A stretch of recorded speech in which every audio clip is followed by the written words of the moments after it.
Le Verbe s'est fait chair. Alléluia, Alléluia. Le Verbe s'est fait chair, il a établi parmi nous sa demeure. À tous ceux qui l'ont reçu, il a donné de pouvoir devenir enfants de Dieu. Alléluia. Évangile de Jésus-Christ selon saint Jean. Au commencement était le Verbe, et le Verbe était auprès de Dieu, et le Verbe était Dieu. Il était au commencement auprès de Dieu. C'est par lui que tout est venu à l'existence, et rien de ce qui s'est fait ne s'est fait sans lui. En lui était la vie, et la vie était la lumière des hommes. La lumière brille dans les ténèbres, et les ténèbres ne l'ont pas arrêtée. Il y eut un homme envoyé par Dieu. Son nom était Jean. Il est venu comme témoin, pour rendre témoignage à la lumière, afin que tous croient par lui. Cet homme n'était pas la lumière, mais il était là pour rendre témoignage à la lumière. Le Verbe était la vraie lumière, qui éclaire tout homme. En venant dans le monde, il était dans le monde, et le monde était venu par lui à l'existence, mais le monde ne l'a pas reconnu. Il est venu chez lui, et les siens ne l'ont pas reçu. Mais à tous ceux qui l'ont reçu, il a donné de pouvoir devenir enfants de Dieu, eux qui croient en son nom. Ils ne sont pas nés du sang, ni d'une volonté charnelle, ni d'une volonté d'homme. Ils sont nés de Dieu.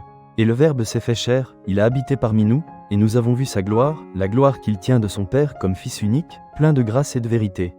Jean le Baptiste lui rend témoignage en proclamant « C'est de lui que j'ai dit, celui qui vient derrière moi est passé devant moi, car avant moi il était. » Tous nous avons eu part à sa plénitude, nous avons reçu grâce après grâce. Car la loi fut donnée par Moïse, la grâce et la vérité sont venues par Jésus-Christ. Dieu, personne ne l'a jamais vu. Le Fils unique, lui qui est Dieu, lui qui est dans le sein du Père, c'est lui qui l'a fait connaître. Acclamons la parole de Dieu. Prenons un moment pour méditer sur ces paroles si profondes de l'évangile de Jean. Le Verbe s'est fait chair. Dieu, le Créateur de tout, a choisi de partager notre humanité. Il n'est pas resté lointain, mais il a établi sa demeure parmi nous. Il est venu habiter nos joies, nos peines, nos doutes. Et en le recevant, nous sommes invités à devenir, nous aussi, enfants de Dieu. Quelle dignité, quelle espérance! Nous sommes aimés, non par hasard, mais parce que nés de lui. Aujourd'hui, ouvrons nos cœurs à cette lumière qui éclaire tout homme. Accueillons-le pleinement, demandons-lui la grâce de vivre chaque instant comme ses enfants bien-aimés.